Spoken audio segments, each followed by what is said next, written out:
One of the biggest problems that I see lawyers having is really sitting in the passenger seat of their life. They aren't taking action in a way that will create something new for themselves. And it's because they are waiting for the courage to do the new thing, to create the new life. In today's episode, I want to share with you what waiting for courage is and what you truly need to be doing in order to create change in your life. Hello, how are you doing today? I want you to think about something. I want you to think about what it is you really want and what you might have been putting off for a really long time. Maybe it's something as big as writing a book, starting a new business, or maybe it's something like starting a workout routine or hiring a coach or having a conversation with somebody or looking at the money coming in and out of your finances. I want you to really answer this question. Think of something that you've been putting off and that you are not taking action on. And I want you to ask yourself this question. Why have you been putting it off? Has it been because it sounds really hard to do? Does your brain tell you that you simply don't have the time to do it, or that it costs a lot of money, or that you're not sure if you'll do the work, or that you're not sure if it's worth it, or that you're not sure that you're going to see the result that you want? Ask yourself, is there a reason why you're not taking action, and what is that reason? Because our brain will always have some obstacle to what we want to create in our life. It is always going to come up with something. And remember, our brain is governed by the motivational triad. It wants our life to be easy, it wants us to pursue pleasure, and it wants to conserve energy. So anytime we want to do something new, our subconscious belief, our primal brain is going to say, "Nope, can't do it." But I also see that even when lawyers understand that that's just how the brain works, they're still sitting back. They're still waiting for courage. And what does waiting for courage mean? Waiting for courage means that you're waiting for things to just kind of align, that things are just going to happen naturally, that if it's the right thing, it'll just feel really good. But that is not what courage is. Courage is deciding what you want, even when you know the actions that you're going to take to create it maybe aren't going to be fun. I think about this in terms of when I first decided I wanted to start a business and I was working for the DA's office. And I was thinking about all of the excuses my brain would put up for me, like, you don't have time, you can't do this, what are people going to think? And I decided, no, I'm going to take action. I'm going to just take one step at a time. And that was me building courage, creating courage internally, because courage was never just going to show up and say, "Hey, I'm ready." It was always going to take me getting in the driver's seat and saying, "I know you don't want to do this thing, but you're going to do it anyway." Here's one way to know that you're stuck in wanting comfort, that you're letting the subconscious really drive the car at this point. Answer this question. If you were 100% certain that what you wanted to create in your life was 100% possible, that it was absolutely going to come to pass, would you take action? If you answered yes, that tells me that your brain just wants comfort, that it wants that certainty to know that, yes, this is going to happen, that I'm not going to fail, that this is something that is doable, that I'm capable of doing this. It's not a bad thing if you answered yes, nothing has gone wrong. It's just that right now, the subconscious, the primal brain is running the car. It's driving the car. And you don't want the subconscious driving the car. You want to create an intentional life that feels expansive. So when you think about this, when you think about being comfortable, would you rather have the comfort of living the life you have now or the discomfort of doing the things that will create a more expansive life for yourself and feel amazing? Like, that's how I look at my choices, because I could be comfortable But at the same time, there's still like this discomfort that I know I'm not living into the fullest version of myself. And that means if I don't take action, that I'm going to stay stuck there and I'm never going to live into the fullest version of myself. And that hurts more for me. That feels less alive for me. And if you're noticing that feeling within yourself, it's because you're not taking action towards what you want to create. And I also want to share with you that your brain is always going to say, what if it doesn't work? What if I can't change? What if it's a waste of time or money? I want you to then counter those questions. So, what if it won't work? I want you to ask yourself, what if it does work? What could happen in my life if it does work? What could be different? How amazing could that be? And if your brain is saying, what if I can't change? Well, let me ask you this. What if you can? What if you just keep getting up and you keep trying and you keep doing the things? What if you absolutely 100% can change? What would your life look like? How would you feel? And if your brain says, what if it's a waste of time or a waste of money? Well, I want you to ask yourself, what if it's not? What if you need that experience in order to grow into the person that you're meant to become, to live a more expansive life? Always have a conversation with your brain because there's always going to be a part of your brain that goes negative because we have a negativity bias. It helps our brain stay comfortable, right? Our subconscious wants us to be comfortable and safe. We actually want to get out of that and we want to take uncomfortable action and create the life that we are meant to live. I truly believe that the uncomfortable action that we need to take in our lives is what leads us to live a bigger life, the life we're actually meant to be living. So if you're feeling called to this, then I want to encourage you to really dig into the questions you're hearing in this episode and ask them and evaluate them and ask yourself, are you living into the highest, biggest version of yourself? The two sides of our brain, right? The primal brain, right? That part of our brain that is always seeking comfort and ease and pleasure, that part of our brain is always going to be in opposition to our prefrontal cortex, that part of our brain where we're connected with our higher self, with those bigger beliefs in ourself, with that vision that we have, with that desire that we have to do something, like write a book, like start a workout routine, like eat more healthfully, all of those things. They're always going to be in opposition. But what we must do as humans, if we want to create a life intentionally, is to really activate the prefrontal cortex, to engage with it, and not to villainize the subconscious. To just say, okay, I see you, brain. I know you don't want to do this thing, and we're going to do it anyway. I know you're scared, and we're going to do it anyway. That is actively creating courage, actively supporting yourself. Because unless you support yourself, you will never do anything differently. So for me, I know that I'm being ruled by my primal brain, my subconscious, because I'm going to feel feelings like disappointment ahead of time. I'm going to feel some defeat. I'm going to feel defeated before I even begin a project. I'll notice these feelings inside of me and I'll feel my shoulders close up. I'll feel my breath start to be shallow. And that feeling is my trigger to know, oh, wait, my primal brain is in the driver's seat right now, and I can't let that happen.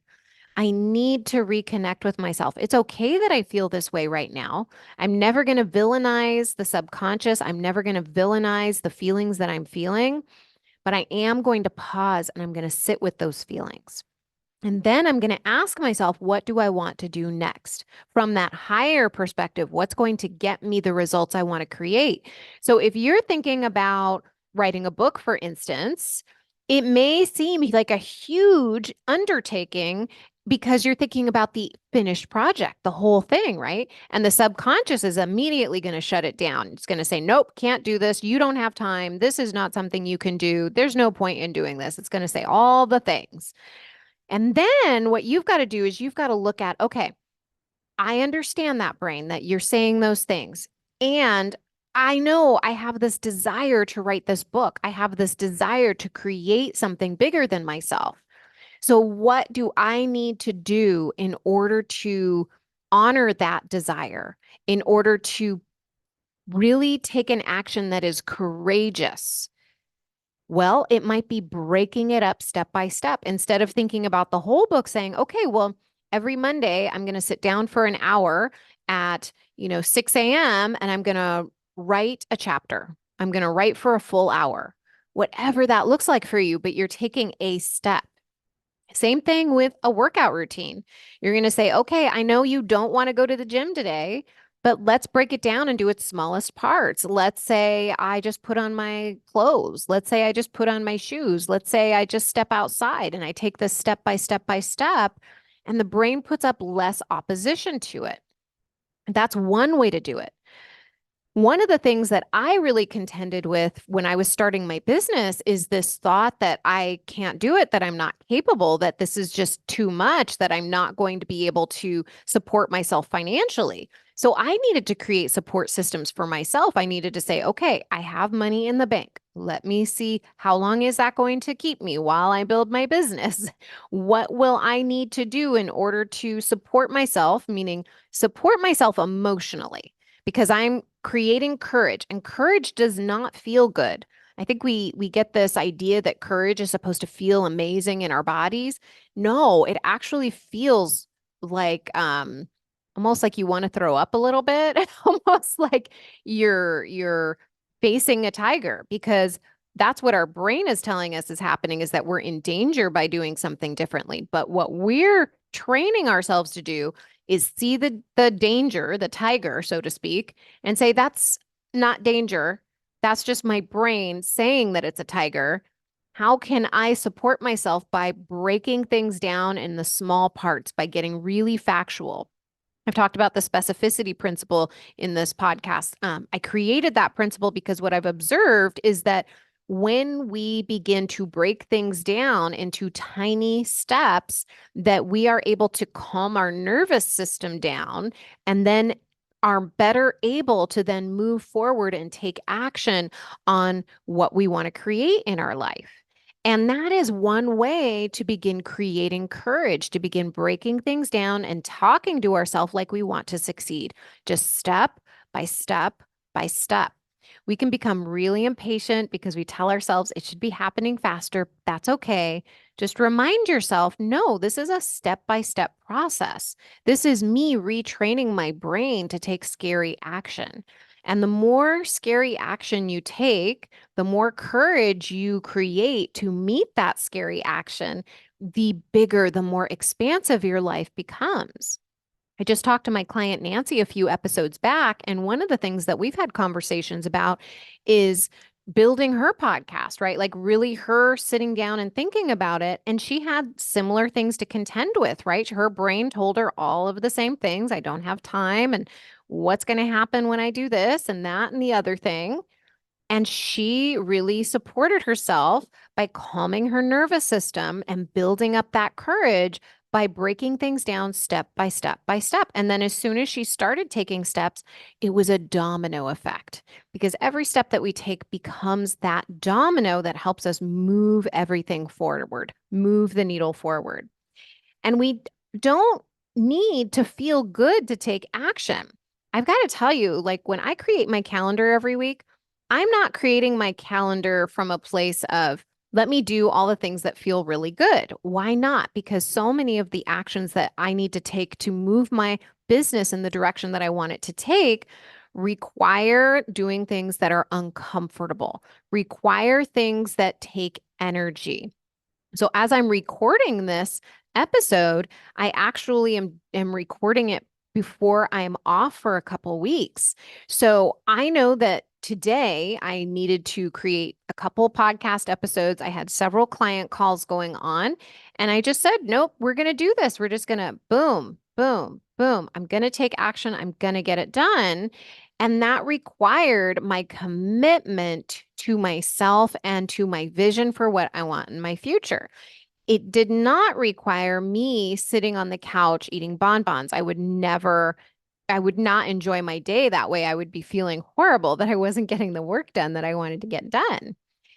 But so that feeling of commitment, because I know that it is driving my vision forward, that feeling feels amazing. And the courageousness that I create every time I do things that maybe stretch me a little bit, that are putting me out of my comfort zone, those things expand me. Like I went to an event a couple days ago. I came home from the Alabama State Bar. I was doing a speaking event there. They gave me a table there. I was able to talk to so many people.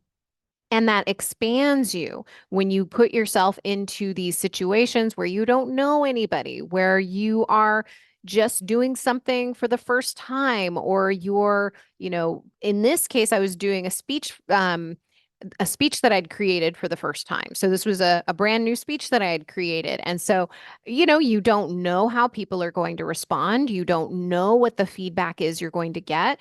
And so when you do something like that, you are putting yourself out of your comfort zone and at the same time expanding your abilities, your capabilities. But that takes building up the courage, deciding you're going to take the step of saying yes to the speaking opportunity, saying yes to designing that speech, saying yes to going to the event, saying yes to doing the uncomfortable things like being at the table and having conversations. And, once you start doing it, though, it becomes second nature. It feels so good. But we've got to create enough courage to get ourselves over that initial hurdle so that we can keep taking steps forward and get that domino effect moving. And when we sit back and we wait for things to feel good and we wait for things to feel right, we oftentimes shortchange ourselves. And one thing that I never want to live with is the feeling of regret. I do not want to regret not taking action towards my dreams.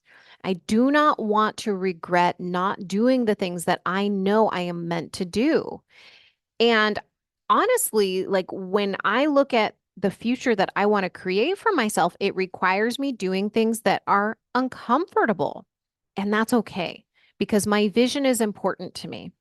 My sense of well being is important to me. And if I'm not honoring my desires, I'm not honoring my sense of well being because I'm not living in alignment, or I would not be living in alignment with what I know to be true about me and what I'm meant to do. Now, if you don't know what you're meant to do, I don't want you to use that against yourself. I want you to know that you're exactly where you're supposed to be. And it's going to take you courage to step forward and learn what it is you want to do. It will not come to you.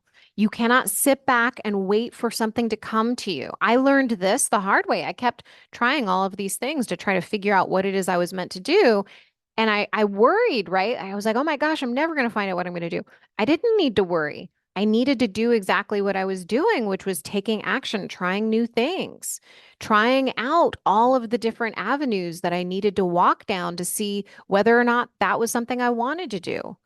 But I think that we get in our own way because we overthink things. We're overthinking, is this the right decision? Yes, it's the right decision. I'll just give you that right now. Yes, do that. You don't have there's no right decision. There's nothing that is going to change your life in a way that is irreparable. There's nothing you can do or not do that is going to make or break your life or your career or your friendships. You are simply going to make a decision and then you're going to move forward and take action from there. But we tend to spin our wheels in indecision. And we sit back and we wait for courage and we wait for things to be right. We tell ourselves, oh, it's just not the right time. I've got to wait for the right timing. I want to ask you, how long have you been waiting for the right timing for you to take action on what you want to take action on? How long have you been telling yourself that this is something that I need to just wait for it to be right, for this thing to be right, for that thing to be right? I spend a lot of time in coaching circles, and one of the things we kind of joke about is how it's always the right time. It's always the right time to take action. And let me tell you why, because you will tell yourself it's not the right time to take action because my kids are out of school.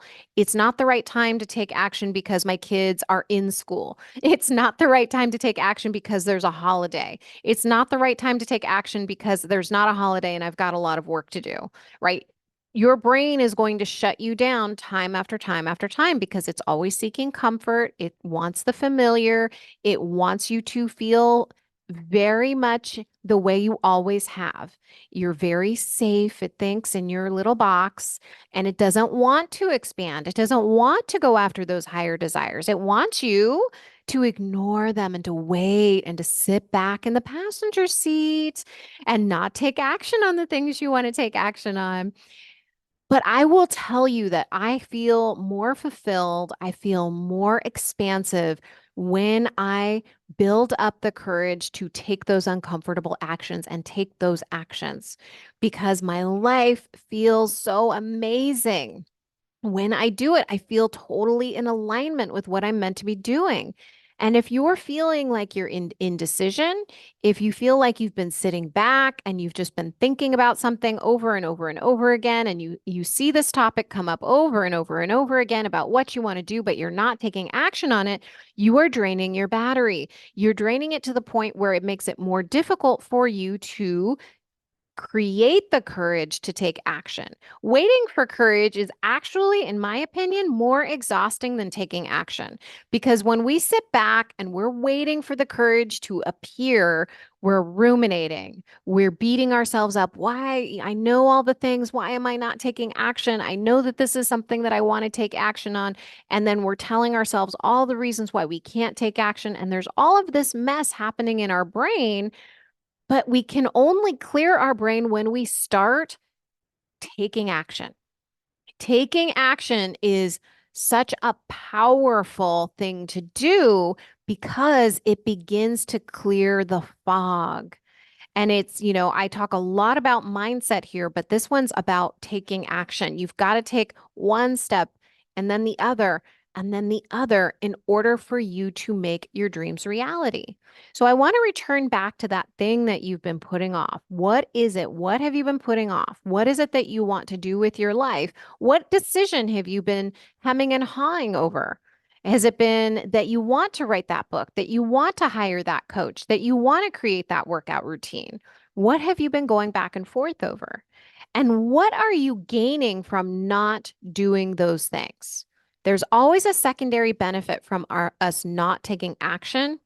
In this case, it's that false sense of safety.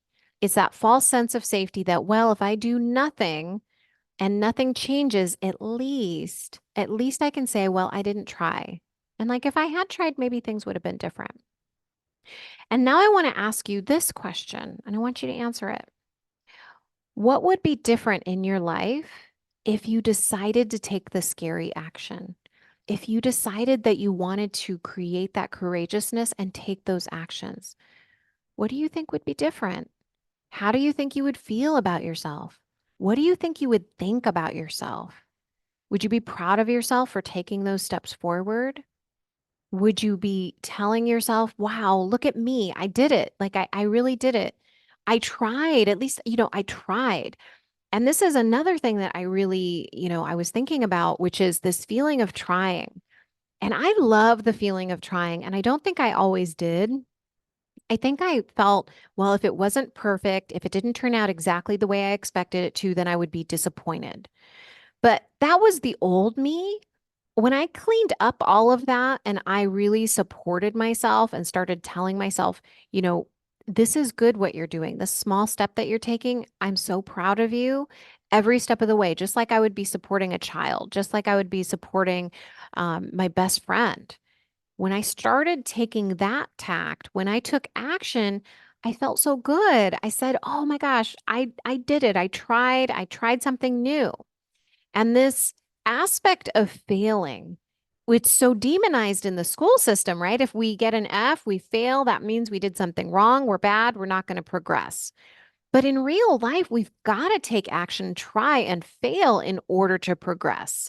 That is the secret ingredient because we've got to go back and we've got to evaluate what we're doing. And if we don't take action, we never have any data to evaluate.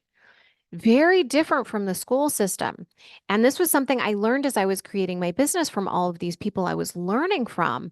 It's a very different mentality, and it requires self-sustaining your courage, building up that courage so you can take step after step after step and supporting yourself every step of the way, not relying on what other people think, not relying on what you think other people are going to think.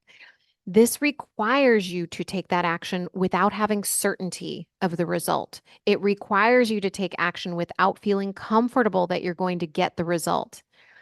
You're, in essence, putting yourself in harm's way. You're putting yourself in that discomfort so that you can create what you want to create.